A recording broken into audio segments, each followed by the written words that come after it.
Esse pequeno monomotor se chama mico-leão voador. Ele acaba de chegar de uma grande façanha. Sobrevoou todo o São Francisco, 2.814 quilômetros, e chegou aqui de volta ao Rio de Janeiro.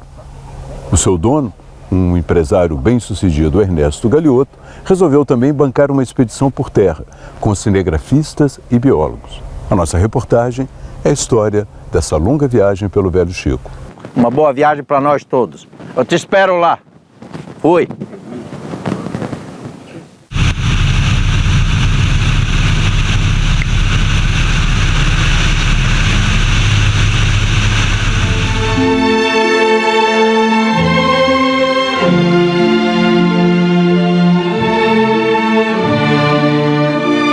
Como ambientalista, como lutador e das boas causas, como brigão por isso, para salvar alguma coisa para as futuras gerações, me fez e me tirou de dentro do conforto de Cabo Frio, mas nós vamos encontrar coisa do purgatório e gente que está na beira do inferno não por mérito, sim por condenação de nós seres humanos mesmo.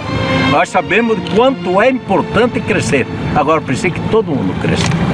Que todo mundo tenha o mesmo ângulo, o mesmo sol e a mesma lua.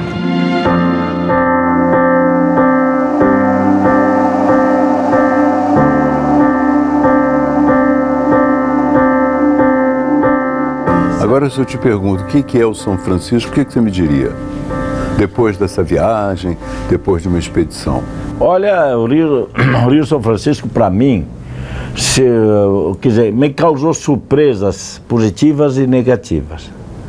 Eu acho que a negativa é exatamente quando se pensa que numa atual conjuntura do século XXI, nós ainda não temos a educação ambiental e não conseguimos imaginar qual a importância que tem esse rio.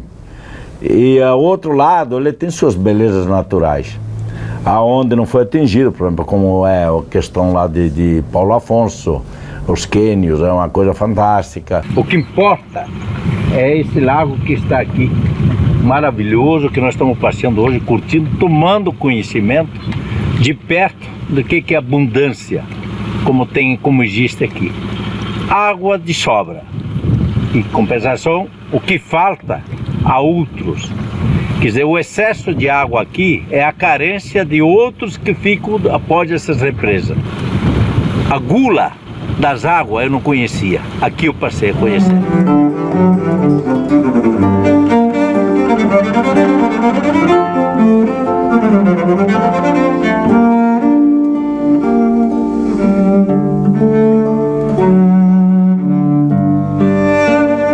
Depois vem o setor agrícola, que é fundamental. A indústria agrícola lá cresceu muito, a plantação, o plantio de uva, que é ali em Petrolina, aquela região ali. Qual é a diferença que tem da horizontal para a vertical, que é aquela que nós saímos agora há pouco? Bem, a grande diferença é uma maior produção, né? Vocês podem ver que existe uma maior quantidade de... Sim, claro. Estou vendo aqui um cacho uvas, maravilhoso. né? Exatamente. Quer dizer, se não tivesse o rio, não existiria nada disso. O rio é o pulmão daquilo tudo, né? Todas as quarta-feiras vem um jumbo da Europa buscar frutos produzidos na extensão do rio. Então sai aí que é 100 toneladas por semana de frutas. E isso é um bom sinal, né? Quer dizer, uma indústria forte, né? Em termos do setor agrícola. Eu fui colono, não sei quanto importante é o solo úmido, né? E outros que são aqueles que pegam a água, que reproduz, assim, que faz, armazena as águas por causa da energia elétrica, que não fizeram as pirâmides para os peixes irem vir. Isso foi, para mim, um desastre. Você diz onde isso? Em quase todas elas. Não tem a pirâmide, essa que o peixe poderia voltar para desovar, né? Então, há setores negativos muito grandes, que é, por exemplo, de Paulo Afonso até a Foz, são 200 e poucos quilômetros de rio, e o pessoal questiona muito isso, que perdeu muito, os peixes estão desaparecendo, e enfim. Há 35 anos atrás, nós tínhamos gosto de pescar. O rio era limpo, a gente caceava, pegava peixe. Aí todo mundo investiu na pescaria, que ninguém quer morrer de fome. Investiu na pescaria e Foi quando não teve mais a enchente e estamos assim, ó, comendo as unhas. Chegou uma aguinha aí, mas água pouca, né? Porque agora não chega mais muita água, né? Aí chegou pouca água, a gente só dá lodo, chapô de lodo, como a gente chama aqui.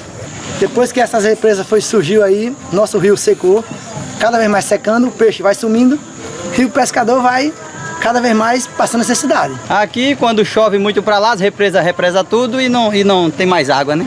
Então não se pensou nisso. Eu acho que nós crescemos de uma forma industrial, embora a seca que está aí e tudo que a gente viu está com 30% de reserva de água, 28, 26, 15, como pegamos lá Três Maria, 16%. Embora, meu bem, chorar não ajuda ninguém. Enxugue o seu pranto de dor, que a seca mal começou.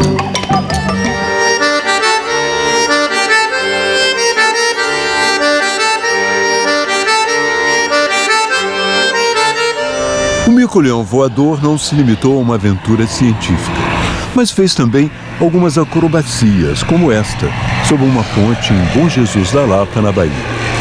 Nós fomos almoçar um lugar perto da uma ponte. Na beira do rio. Beira do rio, aí olhei para os pilastras da ponte e é capaz de nós conseguirmos passar por baixo. Fomos lá dar uma volta, miramos, o Mena, o comandante Mena, estudou a ponte, dá. Estudou o vento, dá. Que dá? Aí passamos, dá uma volta, por baixo da ponte. Aí a pouco veio alguém chorando por trás do telefone, pelo amor de Deus, não consegui! Aí quando nós voltamos foi o final do cenário do espetáculo. Você é considerado um ecologista voador, né? Quer dizer, você já tinha uma prática de usar o avião para fotografar Eu tenho aéreamente algumas cidades, alguns pontos. Eu tenho mais ou menos uns 20 anos que sobrevoo. Eu fiz, principalmente aqui, era uma briga muito árdua contra os areeiros na época.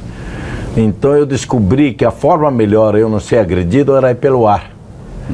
Então ali eu aprendi, depois de sair dos areieiros já com a prática. O que é areieiros? Areieiros. Os que vendiam areia clandestina. Exploradores de areia ali. A viagem subiu da Foz do São Francisco, no litoral de Sergipe, até a sua nascente, na Serra da Canastra, em Minas Gerais. Os pontos mais críticos foram encontrados pela expedição em Pirapora e Três Marias, ainda no território mineiro.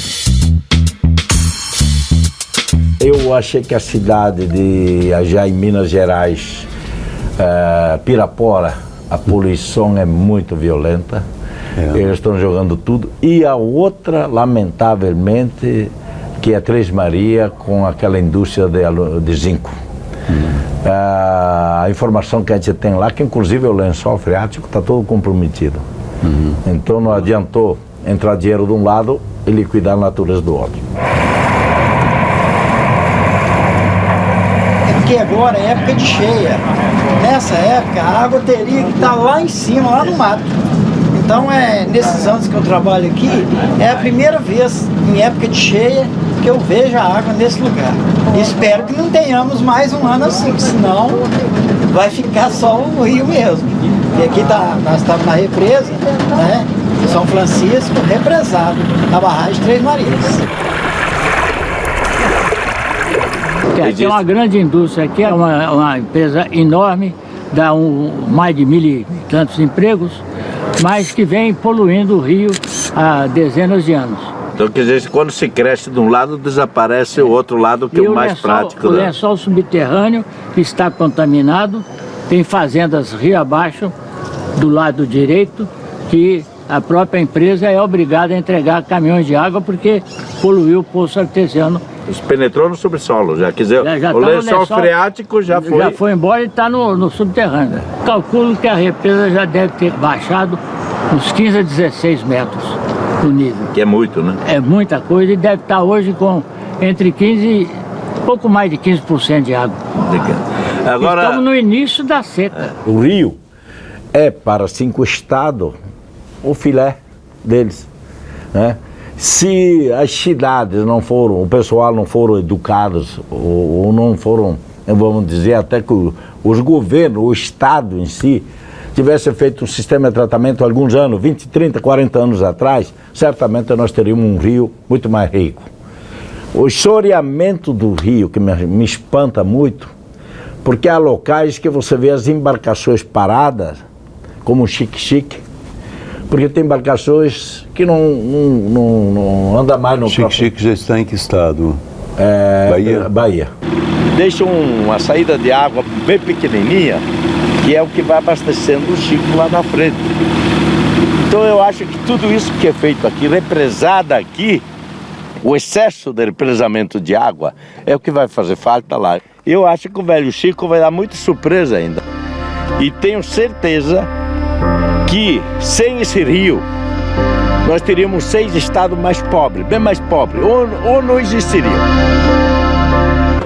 Ele abre as asas e você fica tranquilo, pega um ventinho bom, visualizando os principais pontos.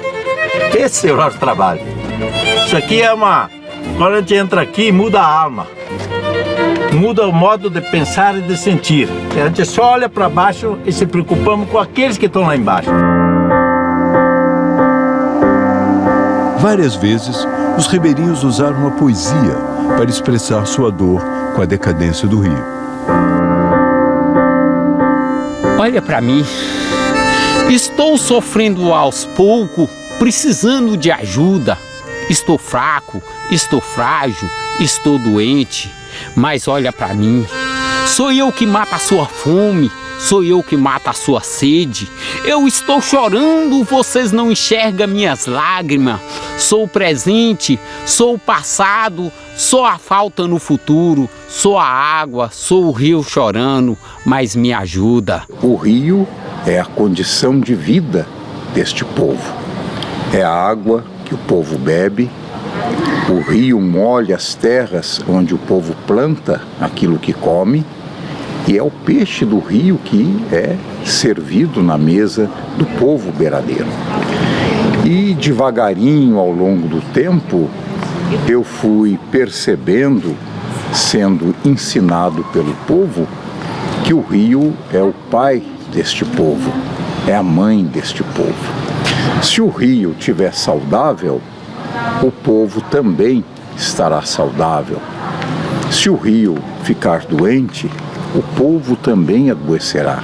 E se o rio vier a morrer, o povo morre com o seu rio. E assim, o velho rio morre lentamente, num atentado à tua rica variedade de espécies. São Francisco, agora aflito, como os teus redimidos do sertão, clama a atenção, e não é difícil prever a tua e a nossa extinção. São Francisco esfacelado e agonizante, meu Pai, em prece vou rezar, em ação vou lutar, e com a minha maior arma, a poesia, vou escrever com coração, sempre em prol da tua e da minha preservação. Meu velho Chico do Sertão. Uma coisa que me chamou muito a atenção foi aquela transposição do rio. Eu acho aquilo temeroso. Eu sou a favor da transposição porque, para começar, nós aproveitar nossos bens naturais, né? Que é o rio, tirar água, mandar água para o pessoal que precisa, tudo bem. Mas, como é que nós vamos mandar uma água doente para pessoas que precisam dela lá, sadia? Não é? Não tem como. Então, o rio está doente, está precisando de tratamento. Dizem que o rio vai se acabar por causa dessa transposição, mas eu acho que não. Mas eu defendo que a água do Rio São Francisco vai acabar no mar. Então, depois que ela está no mar, para aproveitá-la... Muita gente aqui está muito feliz com essa transposição. Bicho morrendo de sede, sem ter água nem para dar o cachorro, pegando o caminhão, um baldinho no caminhão. Hoje em dia não, o canal passa, você com suas bombinhas tem água à vontade em suas casas. Mas a retirada desta água, acredito também que não vai faltar, porque de onde ela sai, Deus não vai deixar ela faltar. Porque é só um desvio da água, né? Se fosse aquela água fosse para lá e se acabasse, não, mas ela vai passando, fornecendo água pro pessoal e cai no mar de novo, mesma coisa. Quem de fato vai gerenciar essa água? E para quem é essa água? Além de ser uma obra enorme, ainda sem destino, não saber para onde vai, né? Um gasto desnecessário no momento de um país difícil, que a gente tem que pensar, embora que eu estava no ar, mas eu imaginava se esse dinheiro fosse investido em outras coisas, na escola e na saúde, seria muito mais bem aproveitado. O projeto de transposição do Rio São Francisco não prioriza a dessedentação do povo e dos animais, prioriza os projetos econômicos. E antes, então, de qualquer investimento sobre o rio para projetos econômicos, precisa-se garantir que a população seja abastecida de água. É por isso a nossa luta contrária à transposição de águas do Rio São Francisco. Aquilo que foi gasto até hoje com a transposição, para nada. É um projeto que nasceu falido. Nós estamos gastando um mundaréu de dinheiro e sem solução nenhuma. As obras estão lá abandonadas praticamente. No meio da construção já existe sucata. E as imagens por si diz tudo, né? Também as hidroelétricas no Nordeste foram vistas com um olhar crítico pela expedição de Galeotto. A gente morava aqui, ó. Essas margens aqui, ó. As casas da gente ficaram tudo aqui debaixo d'água. Depois que essa barragem encheu, aí a gente só fez mudar as casas aqui pro alto. Bom dia! Tá dando peixe aí?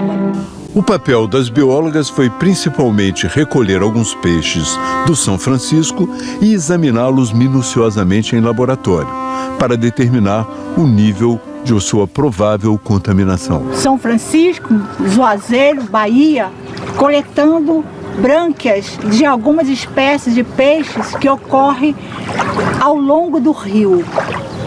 Então, essas brânquias vão me indicar alguns fatores ecológicos, vão me dar uma ideia como é que estão a saúde desses hospedeiros.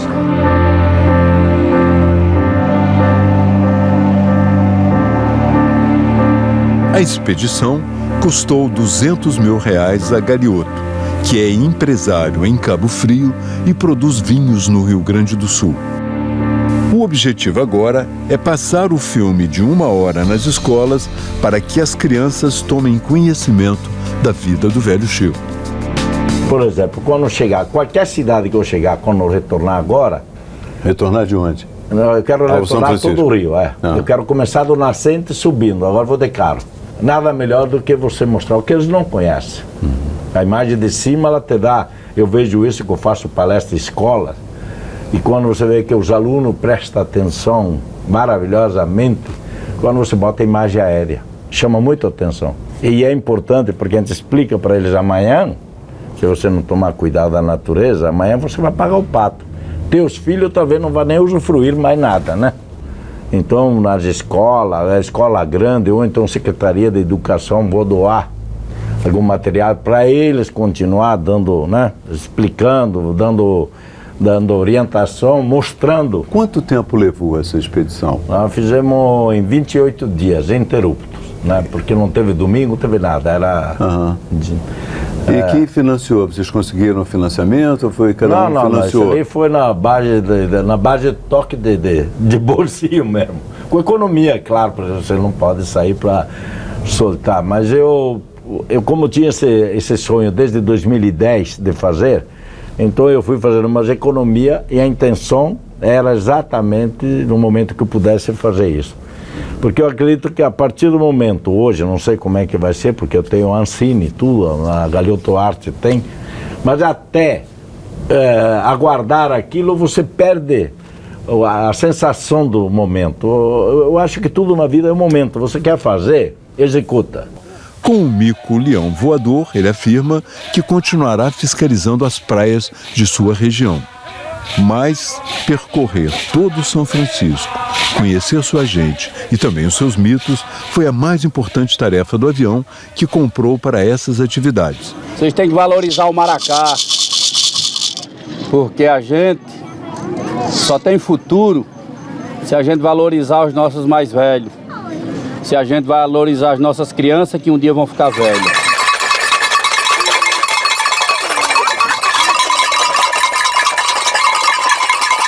Os Careta Beira Rio, e já é uma tradição que vem de gerações de filhos para pais, avós e netos, né? Se não se fizer, se não tomar providência naquilo que a gente viu, naquilo que a gente pergunta lá a eles, como é que era o Rio 30, 40 anos atrás, e se nós continuarmos assim daqui 20, 30, 40 anos, nós vamos perder 1/3 do Rio São Francisco. E aí, como a população cresce, a água desaparece e aquela que fica apodrece. A ideia é seguir documentando os grandes rios brasileiros assim que conseguirem digerir todo o material que o velho Chico lhes deu. Pode ter certeza que é o projeto mais importante da minha vida, porque eu sei que vai favorecer tanta gente tendo informações corretas, sérias, sem sacanagem, sem falcatrua, sem mentira, sem desvio de dinheiro. Tenho certeza absoluta que nós cumprimos a obrigação. O que nós temos na vida para fazer é deixar que outras vidas continuem vivendo, que outras gerações continuem tendo o direito que nós temos, que nós realizamos agora, seja muito bem usufruído nas escolas.